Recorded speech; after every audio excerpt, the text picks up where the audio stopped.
Tens of thousands of families opted to send their kids to school online this year due to COVID-19. And for that matter, in plenty of places, a hybrid option of online and in person is the only option for those in high school. It's never been done before here on this scale. How's it going? Well, let's find out as we follow our custom of introducing our guests from furthest away to closest to our studio. So we start in Sudbury, Ontario with Emily Caruso Parnell. She's the principal of elementary remote learning for the Rainbow District School Board. In Burlington, Ontario, Andrea Grusik, secondary school teacher with the Peel District School Board. And in the provincial capital, in the Jane Finch neighborhood in the city's northwest end, Tesfaye Mengesha. He's executive director of operations at Success Beyond Limits. In North York, Ron Felson, system superintendent for the Toronto District School Board's virtual secondary school. And in the Witchwood neighborhood of Midtown Toronto, there's Annie Kidder, Executive Director of People for Education. And it's great to welcome everybody to our program tonight. And I also should mention, since we're talking about online learning here, that of course everybody knows TVO is a provider of online learning across the province and partners with the Government of Ontario on all of this. So I put that out there in the interest of full disclosure for everybody's edification. We are just finished the first quadmester, which is a new word to me. I've heard of semesters, but now we have quadmesters, and that means it's time for an online report card. So let's go around the horn here, our virtual horn, and talk about how you would grade the program so far. Annie, in your view, how's it going? Well, I'm not in a school, so I'm not sure I'm the best person to ask. I think that some of it appears to be going okay. A report came out from Ottawa yesterday that raised a lot of concerns about kids' well-being and mental health. And I think maybe the biggest concern is about equity.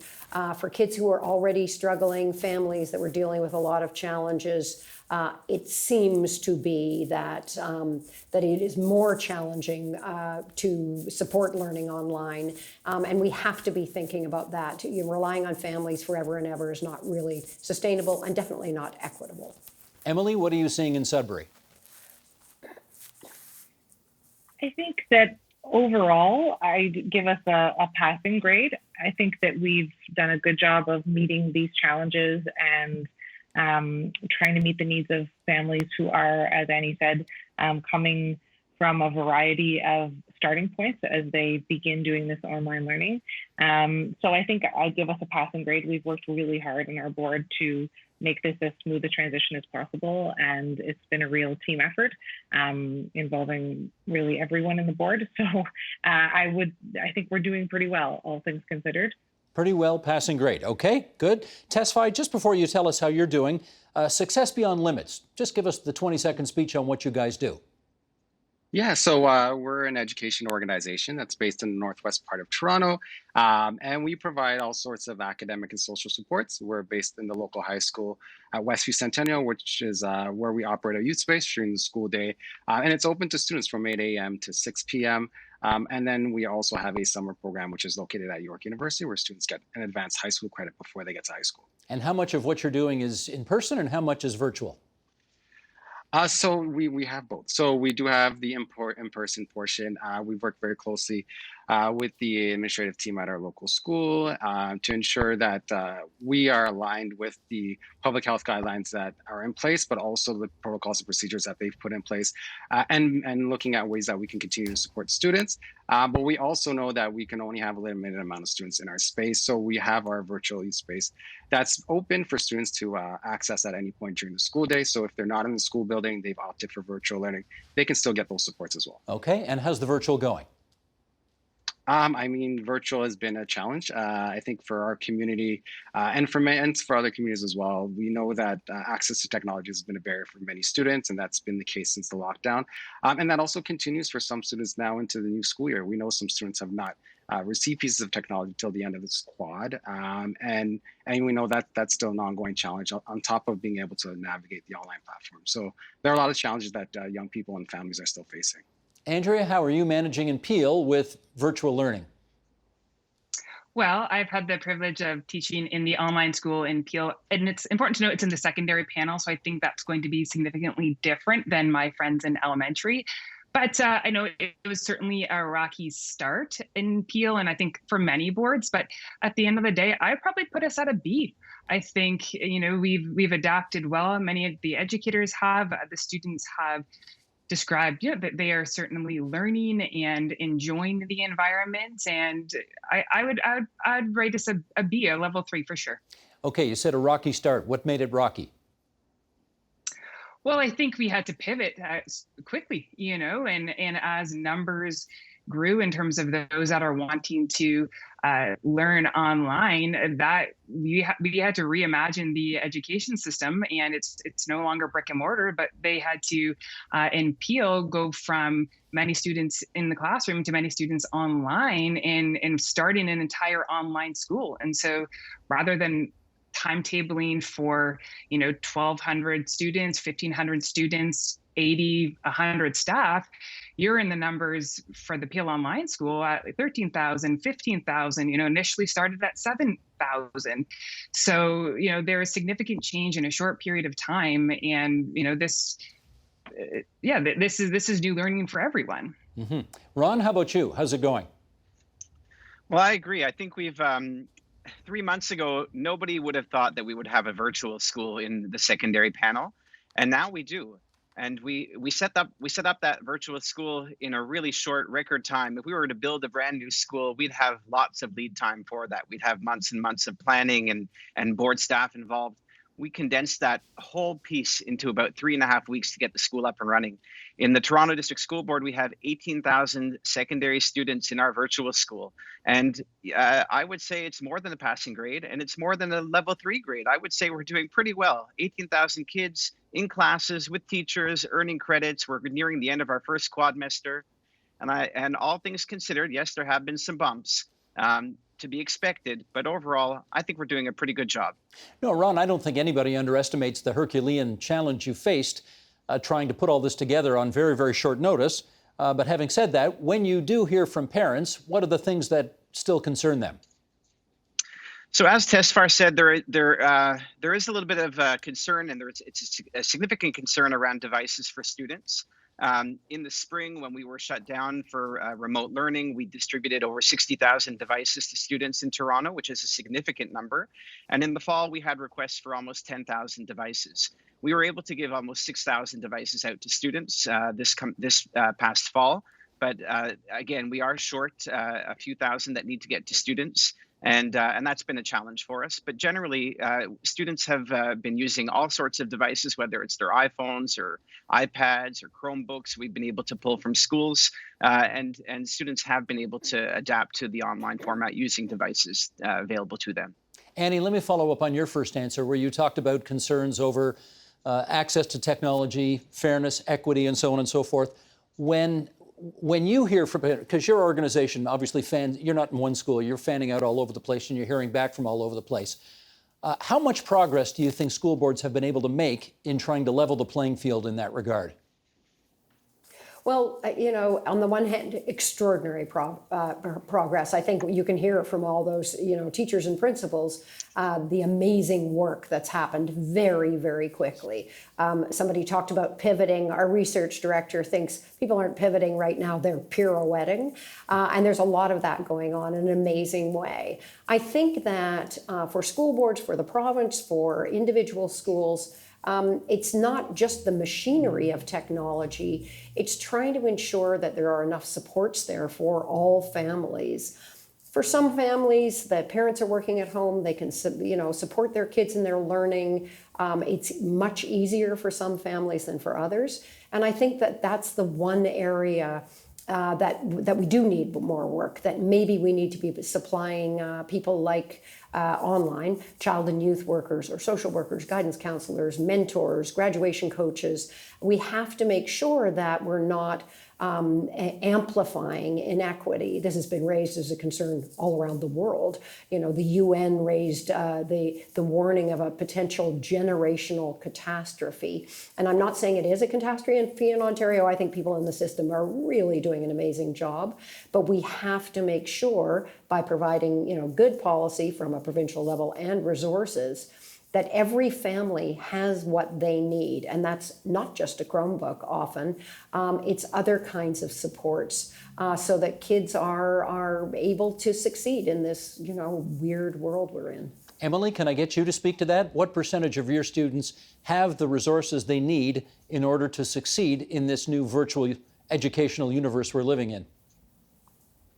In terms of access to devices, I'm fairly certain that they all have access to devices now. Most of our devices have come from homeschools, and homeschools have been really effective at making sure that, homeschools know these families, right? And so they know which families may or may not have access to technology, and they've been really proactive about making sure that families have access to devices. Then, because of where we are, we also have an issue around access to the internet. So certainly there are places in our catchment area that don't have great internet access, places on Manitoulin Island or just some very rural locations. So we've done a couple of things. We've been able to hook families up with hotspots, so they are getting a cell phone with data access that they can use to access the internet in those places. Or we also have the PPM 164 mandated that we had to have an asynchronous opt-out. So we also have students getting paper packages sent to them and then communicating via phone with their teacher. So we've tried to sort of bridge those gaps in creative ways to help kids be connected and remain connected to a teacher and to a classroom, even if they can't always access the internet or their internet access is inconsistent. Andrea, what's it like in terms of access to resources for all of your students? Well, I think in Peel they did a wonderful job. Towards the end of last year, I think even I was actually working in the guidance department, and I spent a significant amount of time talking to students, being an in-between between the administration, the family, the student, and trying to get a good understanding of who needs what. And I think Peel did a great job trying to get technology into the students' hands. And sure, we could say a Chromebook might be insufficient or a phone might be insufficient, but I think we really gave it a good try. And I think even Fire Sticks were given out to students that didn't have access to stable internet. And so is it perfect? No. Are Chromebooks perfect? No. But in terms of the students getting access to technology, I have had no issues. And now back into the online school this year, I haven't had any concerns as it pertains to technology. Okay, let me do a follow-up with you, Andrea, because I really need to understand better how you actually teach when you can't see any of your students. And by that I mean, well, you tell me how it works. When you are presenting to the class, I've seen a wide range of experiences, or I've heard about a wide range of experiences. A lot of students, I'm told, turn their cameras off and you can't see them. How do you teach under those circumstances? Great question. So maybe I'll just walk you through my average day.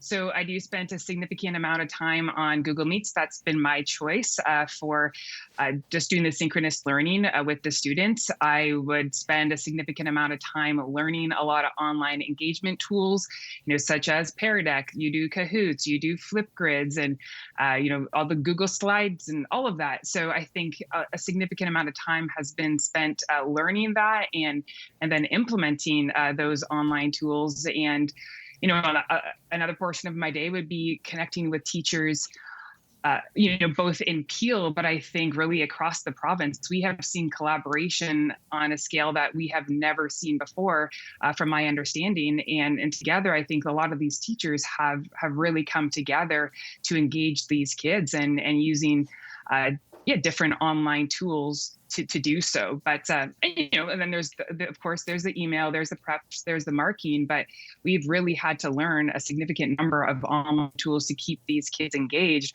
rather than your 75-minute monologue in front of a Google Meet. But do you tell them to keep the cameras on, or what happens when they turn them off? Honestly, I didn't really spend a lot of time encouraging them to keep their cameras on. I got to know their voices. You were with these kids 75 minutes, 2 times a day. And honestly, by day 4 and 5 and 6, you don't even need to see their name flash on the screen to know exactly who's talking. And, I certainly would spend time conferencing with these kids and they would put their cameras on at that point in time. But you can get to know students apart from seeing their face on a screen, and we talk about technology issues and streaming into homes. And I think if all 30 students had their cameras on, it's going to be a technology disaster. And so just often having me on camera and, having them just audio, it worked really, really well for me. And I think I could confidently walk away at the end of this quad and say, hey, I know my students. I've conferenced with every single one of them one-to-one and heard all their voices. And, I've had a wonderful time, and they've gotten to know each other. They have their back channel way to communicate when they're in their Instagram group or their Facebook chats. They've done a wonderful job apart from me, collaborating with one another, connecting with one another. They play online games after class or on their lunch with one another. And, I've had very few issues as it pertains to not being able to see my students. Well, Tesfaye, let me ask you the follow-up question, and I'll put my little skeptical smile on my face right now, which is to say, if you can't see the students, if they've turned their cameras off, how do you know that they're actually there? How do you know they're engaged? How do you know they're learning? Well, I think some of the strategies we used in our summer program was really looking at how do we create as many opportunities for students outside of kind of this big classroom where everyone's in to demonstrate their learning. So, it means like we would use like breakout sessions where there's smaller groups. And we noticed that when students were in smaller groups, they were much more willing to come on camera and to speak and felt more comfortable. So things like that, giving students the option to kind of speak through the chat function. So if students aren't on camera, allowing them to demonstrate their knowledges in different ways and using all the features that an online platform has. And I do want to say also, just going back a bit to the technology piece, one of the challenges as well that we've noticed with technology is that some students are getting laptops for the first time. And we assume many times that students, they're quick to pick up tech generally, but, some students are getting laptops for the first time, and that's a challenge for them to navigate as well. And then also the challenge of the online platform as well is something that they're trying to navigate. So I think we've talked a bit about the barriers to access to technology, but also when they get them, there's also a learning curve. So I just wanted to add that as well. Sure. Let me follow up on that, Tesfaye. The students who are using laptops or getting technology for the first time, how old would they be? It ranges. It could be students that are as young as, primary grades, or it could be students in high school as well. Many families can afford to purchase a laptop, but there are certain households that like in communities like ours, that have never had a laptop and have never used one, right? So at the beginning of the pandemic, we knew a lot of students were, engaging in online learning through their cell phones, and some of their cell phones, some of them may have had cracked screens. So it was a challenge to really engage within that environment. But now, as you know, school boards have been getting those pieces of technology out to many students, and also community organizations and supporting that. Some students are getting it for the first time, and there's challenges around that as well. All right, let me get Ron first and then Annie to respond to this, and that is a report from the Toronto District School Board that suggests that lower income and racialized students are disproportionately represented in the online learning, whereas whiter, wealthier students are disproportionately in the classroom. Toronto District School Board report. Can you tell me, again, Ron first, what do you think the implications of that situation are? Well, it's true. We do find that as a whole, our white students are underrepresented in the virtual school, and our South Asian and East Asian students are overrepresented in the virtual school relative to our in-person buildings. It is a challenge for us. We want to make sure, as what Andrea was saying, we want to make sure that we really develop strong relationships with those students and those families. And working with our home schools where the students come from, we want to make sure that those schools stay in touch with those kids and that they're providing supports as much as possible. So that it's not just on the virtual school environment. In Toronto, we've structured it so that the home school plays a significant role in maintaining contact and supporting that student as well. The relationship piece is key. We want to make sure we provide the supports necessary for students with special education needs, English language learners, and we want to make sure that those students are provided the same opportunities that they would in their bricks and mortar school in the virtual school. Annie, what would you add to that? Well, I think for one thing, listening to everybody, I think it's really important that we all understand how cool this is and how much has been thought through, how careful everybody's being. I didn't know that, for instance, in a virtual school, the relationship was still with the homeschool. But I think Ron's point about relationships is incredibly important. And what has to happen now, because this is kind of sadly the new normal, is that we have to make sure that those relationships are strong, and the relationships have to be with families as well as students. And I think I would still argue that probably there are more supports needed. People have already raised concerns about teachers, support staff, principals in particular, burning out already, and it's only November. So how do we make sure there are other kinds of supports there, so it's not just up to principals and the homeroom teacher, but other people to reach out to families to make sure they have everything they need, not just the technology. But I'm so impressed with what everybody's saying. So it's really easy to go into kind of, everything's bad and to awfulize, as Ursula Franklin used to call it. But I think what we're seeing is people really trying to rise to the occasion. I do think we're still missing a provincial task force. We should have had that all along. It's definitely not too late. And it would be a place to collaboratively problem solve and to ensure there's kind of coherent policy. Can you just follow up on that? What exactly do you want that task force to do, and who'd be on it and all that stuff? I think that there should have been a task force. There still should be one that has the teachers, support staff, deans of education, because faculties of education are involved in here, principals, directors, parents, students, everybody, early childhood educators, educational assistants, all the people that are interacting with students currently and have experience and are able to name the issues, but also collaborate on solutions. Somebody brought up collaboration. It's incredibly important that teachers and support staff are able to talk to each other about what's working, what's not working, what have I learned. But we're going to be in this situation for many, many, many months. And, right now I know, the province has kind of one-off conversations with people, but developing that coherence so that we're making sure everybody's supported and that nobody's falling through the cracks, and also that we're not asking too much of the people that are currently in the system, I think would help with the overall planning. We've had some kind of a task force to deal with the health issues. We've had a lot of focus on the economy. We need to have everybody at the table, including people from health, to make sure that, we've got a really great plan and a really well-resourced plan for education. This is our whole next generation we're talking about here. We have to make sure they're okay. Emily, let me get you to pick up the story in as much as, unlike Andrea, you're at the elementary level, not the secondary level, and I presume as a result, well, you tell me, I presume you need much more parental hands-on to make the virtual learning experience work better for elementary level students that, say, secondary students who might, be self-starters and be able to be on their own and need less parental intervention in order to make it all work. Is that the case? And if it is, are you getting that parental backstop? Definitely in primary, so from kindergarten to grade 3, and particularly kindergarten to grade 2, the kids need lots of parental support. They certainly need less now than they did at the beginning.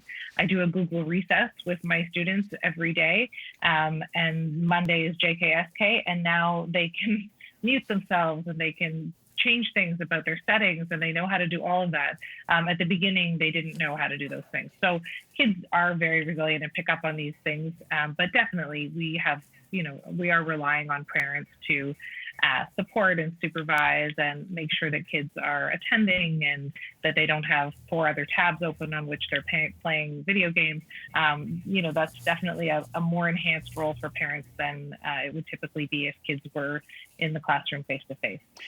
So yeah, absolutely. There's a bigger role for parents, particularly of younger children. And is it happening? Are the parents getting involved? In general, yeah, absolutely. We have great parental support. And we try to be as clear as possible with parents at the beginning about what this would demand of them so that they had a really clear picture of what this was going to look like, because initially we didn't know what it was going to look like in the summer, and then once we did know, we had to sort of develop our own local plan to make that happen. So we tried to be quite upfront with parents about what this was going to demand of them, and then we've tried to work with parents who have kids who maybe can't stay online quite as long, and how we can structure the day so that they can be there for the key pieces, and then they can do some asynchronous work during other times when they need to take a break.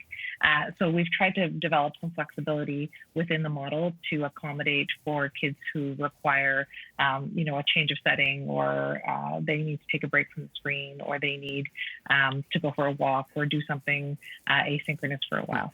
Now, Emily, I want to do one more follow-up with you, and I'm really going to try hard here not to sound like a dumb Southern Ontarian when I ask this question. But here we go. There have been a few thousand cases of COVID-19 in schools all over Ontario, and for the most part, I mean, the vast majority of them are obviously down here in the south. I think last I checked, in all of Sudbury, in all of the greater Sudbury area, you've got 3 cases of COVID-19, and I'm not talking about in schools, I'm talking about in broader society. 3 cases. So why does anybody need to have a virtual education right now? It sounds pretty safe up there. Why isn't everybody in the classroom? Well, we have had some more cases in the last week. The last week's been picking up in terms of cases here.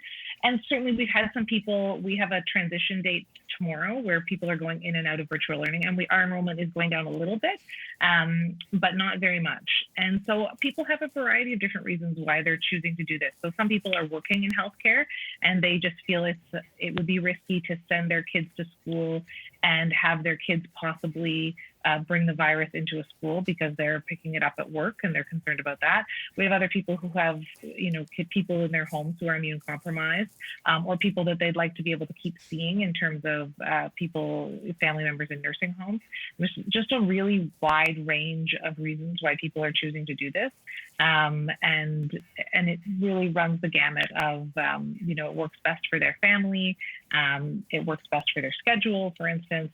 There are lots of advantages in terms of a parenting point of view, right? Kids get up, they have a leisurely breakfast, they show up to school in their pajamas. You don't have to fight about getting them on the bus in time. You don't have to fight about getting a school lunch ready, right? There are some significant advantages from a parenting point of view that make it an appealing choice to people as a way to reduce their risk.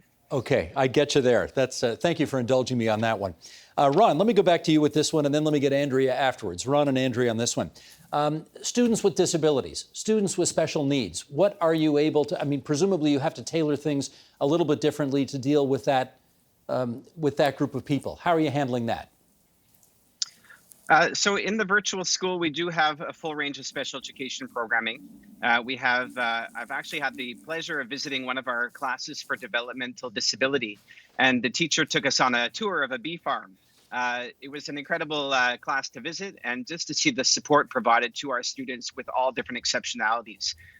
We have, as I mentioned, the program for students with developmental disabilities, but we also have programs for students with autism, students with learning disabilities, and we have the resources.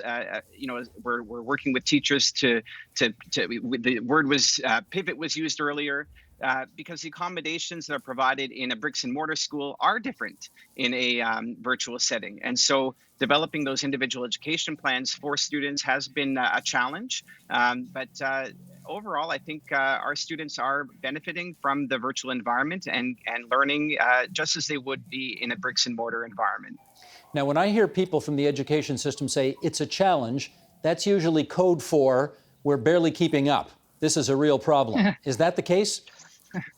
I think if you had asked me early in September, how are we going to do 5,000 individual education plans for 18,000 students in the virtual school, I might have had a different answer, but we really have done a very good push. I have an amazing team of principals and teachers in the virtual school secondary that are working and developing those IEPs. And I think it's a very different case today than it was about 5 weeks ago, 6 weeks ago. Okay. Andrea, how about for you? Learning disabled students, students with special needs, how are you handling all of that? Well, I've had the opportunity, I started my career in teaching in school, and I spent probably about 6 years in special education. And so as a result of that experience, I think it's been it's been okay in the online environment. And, I've really gotten to know, or at the end of the day, you need to know your students. And so getting to know your students, especially as it pertains to special education, is going to serve them best. And so having the opportunity to have a background in special education has enabled me to take what is good for some and implement that for everyone in my classroom. And so whether that's students that require extra time or chunking or providing organizational templates or one-to-one support, rather than offering that according to their IEP for 3 students, I've structured my online environment, and I know many of my colleagues have, in such a way that really we're able to do what's good for some or what's mandated for some and do it for all. But I think at the end of the day, you really need to know your students and collaborate with your colleagues. Well, let me push back on that just a little bit, because I can imagine you being a teacher in the secondary system, it's difficult enough even when things are normal and you're in class to deal with students who have learning disabilities or who may be somewhere on the spectrum, or any number of different problems that you have to deal with in the course of your day. I just have to believe that it's just exponentially more difficult to reach these students when you only see them online. So even with all of the background that you bring to this challenge, to use Ron's favorite word, even with all of that background in place, it feels as if inevitably too many students are going to fall through the cracks here. Is that not fair to say? No, I definitely would agree with you. I think I've been in a unique situation that I do have the experience, but yeah, I can't help but think, and I think it's also important to differentiate, there's students that have learning disabilities and that those are the ones that are in my classroom. But again, there are students that are going to have learning impairments, mild intellectual disabilities, developmental delays, and that's going to be very different. And yeah, I think it would be ignorant for me to sit here and say, no, those students aren't going to fall through the cracks. A lot of those students, including those with learning disabilities, do require a lot of one-to-one support, and their individual education plans demand such. And I do think those students, is it better than maybe it was in September or, last school year? I think we are definitely making progress, but I think it's unfair to say that we are serving them with excellence at this point in time. We're getting there, but I think with excellence, I think that's hard for, when we have thousands of students and teachers that have limited experience and are really doing this for the first time. Ron, you want to come back on that? Now, admittedly, Andrea's with Peel, you're with Toronto, so it's not the same board, but she probably speaks for many there. Yeah, I was thinking as Andrea was talking, some accommodations are are easier to provide in the virtual setting. Sorry. For example, in a regular classroom setting, providing notes to students is an accommodation. Well, all of the material is provided digitally to students. So it really is looking at things differently. I agree about the relationship piece. That is really important, and I stressed that earlier. And so the relationship piece is key. But I think the teachers have really found innovative ways of providing supports to students with special education needs, again, through all the different exceptionality groups, not just students with learning disabilities. The accommodations, I just think of things like chunking and cues and other supports are easily applicable in the virtual environment as they are in the bricks and mortar setting. Ron, I should just get you to do a quick follow-up there, because that's twice I've heard the word chunking, and I'm not sure I know what you mean. Oh, what is that? Sure. I'm using EduSpeak. Chunking is just taking a large assignment and breaking it down into several components, so it's more easily doable for a student. They would do part 1, part 2, part 3, as opposed to saying, here's your whole project at once. A good strategy, like Andrea said, for all students is to provide chunking, but it is often found on a student's individual education plan as an accommodation. Gotcha. Tesfai, how about in your experience? Do you have students who you are particularly concerned about because they not only are dealing with all of the issues around virtual learning, equity, resources, but also learning disabilities as well? Yeah, I think what we're talking about is education, but the reason why we've even gone to online learning is because of COVID, right? The pandemic. And so that's also disproportionately impacting communities differently. And I know in our community in the northwest of Toronto, it's been one of the hardest hit in the city. And so students and families are electing for online learning, even though that might not be the best educational experience for them, or it might not be the best environment for them to learn.